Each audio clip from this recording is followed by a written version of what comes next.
வணக்கம். இன்றைக்கி நம்ம பார்க்க போகிற சமையல் ஒரு சூப்பரான 15 நிமிஷத்தில் பண்ணக்கூடிய லஞ்ச் மெனு தான் பார்க்க போகிறோம். நெய் சோறு, அதுக்கு தொட்டு சாப்பிட்ற மாதிரி பன்னீர் கிரேவி. ரொம்ப சிம்பிளான பன்னீர் கிரேவி, டேஸ்ட்டு சூப்பராக இருக்கும். வாங்க அது எப்படி செய்யலாங்கிறத பார்க்கலாம். இப்போ ஒரு பேன் எடுத்துக்கலாம். தேவையான அளவுக்கு எண்ணெய் சேர்த்துக்கலாம். எண்ணெய் நல்லா சூடானதும் பட்டை, கிராம்பு, ஏலக்காய், கல்பாசி இது எல்லாத்தையும் சேர்த்துக்கலாம். அது கூடவே ஒரு டீஸ்பூன் போல் சோம்பு சேர்த்துக்கலாம். இப்போ இது நல்லா பொரியவும் மீடியம் சைஸாக ஒரு பெரிய வெங்காயம் பொடியாக கட் பண்ணதை சேர்த்துக்கலாம்.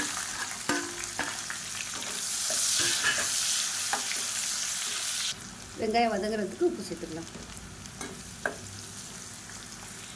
வெங்காயம் நல்லா வதங்க ஆரம்பித்ததும் ஒரு டேபிள் ஸ்பூன் அளவுக்கு இஞ்சி பூண்டு பேஸ்ட்டு சேர்த்துக்கலாம்.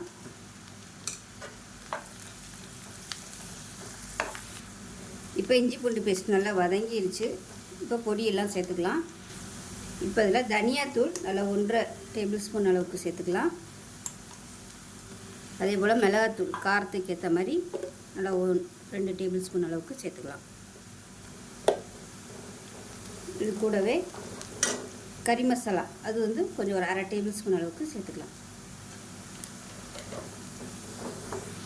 இப்போ இது எல்லாமே எண்ணெயில் நல்லா பொரிய ஆரம்பிச்சிருச்சு. இந்த ஸ்டேஜில் நல்லா ஒரு 4 தக்காளி, பெரிய தக்காளியாக ஒரு 4 தக்காளி, ஒரு 10 முந்திரி பருப்பு சேர்த்து தக்காளியோடு நல்லா நைஸாக அரைச்சி வச்சுருக்கேன். இப்போ அதை சேர்த்துக்கலாம்.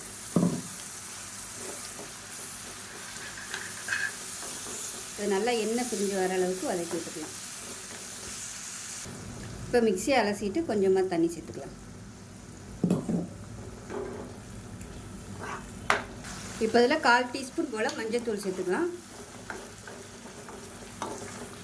இப்போ நல்லா எண்ணெய் பிரிய ஆரம்பிச்சிருச்சு. இந்த ஸ்டேஜில் ஒரு 1/4 டம்ளர் அளவுக்கு பால் சேர்த்துக்கலாம். காய்ச்சினது, காய்ச்சாத பால் எதுனாலும் சேர்த்துக்கலாம். இதுக்கு பதிலாக நீங்கள் ஃப்ரெஷ் க்ரீம் சேர்த்துக்கோங்க, நல்லாயிருக்கும். நான் அதுக்கு பதிலாக பால் சேர்த்துருக்கேன். இப்போ நல்லா கொதிக்க ஆரம்பிக்கட்டும். இப்போ இதில் கொஞ்சமாக உப்பு சேர்த்துக்கலாம். உப்பு டேஸ்ட் பண்ணி பார்த்துக்கிட்டு சேர்த்துக்கோங்க. இப்போ பாருங்கள் நல்லா எண்ணெய் பிரிய ஆரம்பிச்சிருச்சு. இந்த ஸ்டேஜில் தண்ணி சேர்த்துக்கலாம். நல்லா சூடான தண்ணியாக சேர்த்துக்கோங்க. கிரேவி திக்னஸ் பார்த்துக்கிட்டு தண்ணி சேர்த்துக்கோங்க, ரொம்ப ஊற்றிட வேணாம். அதை நல்லா கலந்து விட்டுட்டு பன்னீர் சேர்த்துக்கலாம்.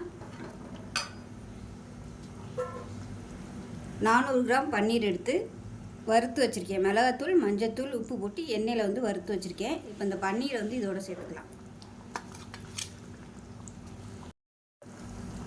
இப்போ பன்னீர் சேர்த்துட்டு நல்லா கலந்து விட்டுட்டு அடுப்பு நல்லா குறைச்சி வச்சிடலாம்.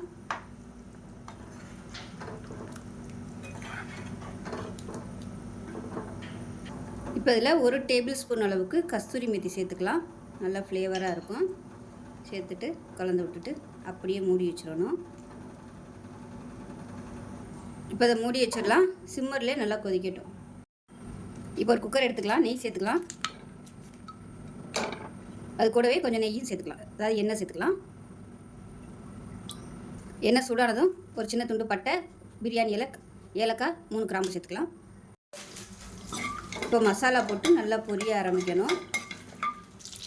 இப்போ மசாலா எல்லாமே நல்லா பொரிய ஆரம்பிச்சிச்சு. ஒரு கைப்பிடி அளவுக்கு புதினா இலை சேர்த்துக்கலாம். இப்போ புதினா வதக்கிட்டு இருக்கு. சும்மா 1 டேபிள் ஸ்பூன் அளவுக்கு கேரட் சேர்த்துக்கலாம். ரொம்ப சேர்க்க வேணாம். இது கொஞ்சம் கலருக்காக மட்டும்தான், பார்க்கையில் நல்லாயிருக்கும். அதுக்காக இதில் ஒரு 20 முந்திரி பருப்பு சேர்த்துக்கலாம். முந்திரி பருப்பு எவ்வளோ சேர்க்குறோமோ அந்தளவுக்கு நெய் சோறு நல்லா டேஸ்ட்டாக இருக்கும். இது கூடவே காரத்துக்கு தகுந்த மாதிரி பச்சை மிளகா, நான் ஒரு 6 பச்சை மிளகாயை 2ஆக கட் பண்ணி சேர்த்துருக்கேன். அதையும் சேர்த்துக்கலாம். அது கூடவே மீடியம் சைஸாக 2 பெரிய வெங்காயம் நீளமான இருக்குனதை சேர்த்துக்கலாம்.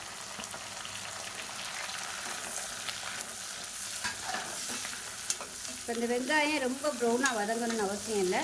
லைட்டாக கண்ணாடி பதம் வந்தால் போதும். ப்ரௌனாக வதங்கிருச்சுன்னா சாதத்தோட கலரும் மாறி போயிடும். வெங்காயம் வதங்குறதுக்கு உப்பு சேர்த்துக்கலாம். வெங்காயம் இந்த அளவுக்கு வதங்கினா போதும். இப்போ இதில் அதில் ஒரு 2 டேபிள் ஸ்பூன் அளவுக்கு இஞ்சி பூண்டு பேஸ்ட்டு சேர்த்துக்கலாம்.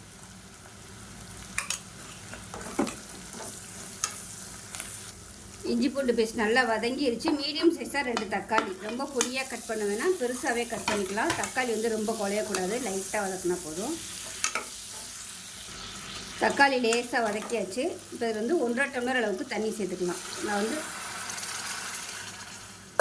1 டம்ளர் அளவுக்கு அரிசி எடுத்திருக்கேன், ஜீரக சம்பா அரிசி. அதுக்கு வந்து 1.5 டம்ளர் தண்ணி சேர்த்துக்கலாம். அது கூடவே ஒரு எக்ஸ்ட்ரா 1/4 டம்ளர் வர மாதிரி பால் சேர்த்துக்கலாம். இது வந்து நல்ல ஒரு ஃப்ளேவர் கொடுக்கும் நெய் சாதத்துக்கு. அது நல்லா கலந்து விட்டுட்டு கொஞ்சம் கொதிக்கட்டும். இப்போ கொஞ்சமாக உப்பு சேர்த்துக்கலாம். இப்போ லைட்டாக கொதிக்க ஆரம்பிக்குது. இந்த ஸ்டேஜில் அரிசியை சேர்த்துக்கலாம். ஜீரக சம்பா அரிசி நல்லா 1/2 மணி நேரம் ஊற வச்சு வச்சுருக்கேன், அதை சேர்த்துக்கலாம். இப்போ இதில் கரம் மசாலா சேர்த்துக்கலாம். பட்டை, கிராம்பு, ஏலக்காய் பொடி பண்ணதை சேர்த்துருக்கேன். நல்லா கலந்து விட்டுட்டு குக்கரை மூடி வச்சிடலாம். மூடி வச்சுட்டு 2 விசில் விட்டுட்டு ஸ்டீம் போனதுக்கப்புறம் பார்க்கலாம். இப்போ கிரேவி எப்படி இருக்குன்னு பார்க்கலாம். பாருங்கள், அப்படியே எண்ணெயெல்லாம் சூப்பராக வெளியே வந்துருச்சு பாருங்கள். கரெக்டான ஸ்டேஜில் இருக்குது. இப்போ இதை வந்து அமர்த்திடலாம். அவ்வளோதான், அருமையான ரொம்ப சிம்பிளான பன்னீர் கிரேவி ரெடி ஆயிடுச்சு. இதேமாதிரியே செஞ்சு பாருங்கள். நெய் சாதத்துக்கெலாம் சூப்பராக இருக்கும். சப்பாத்திக்கு தொட்டு சாப்பிட்றதுக்கு அருமையாக இருக்கும். இப்போ நெய் சோறு எப்படி இருக்குன்னு பார்க்கலாம்.